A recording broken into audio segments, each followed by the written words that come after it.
कुरा अचम्मको त के हो भन्दाखेरि विश्वमै रेकर्डै रह्यो होला। यो रेकर्ड रहने पनि हो।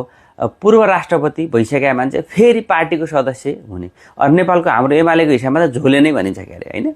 अनि एकचोटि होइन दुईचोटि अनि गर्ने चाहिँ के हो? हुन त अब उहाँको गल्ती पनि होइन, मैले अगाडि आउनुपर्छ भन्ने पनि हो।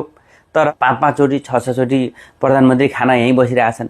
वर्षौँदेखि पार्टीका अध्यक्षहरू बनिरहेको अवस्थामा अब हाम्रो जस्तो देशमा समर्थन गर्ने मान्छेहरू पनि ओके भनेर ताली पिटिदिने मान्छे भएपछि यो स्वाभाविकै हो, यो नौलो कुरा होइन।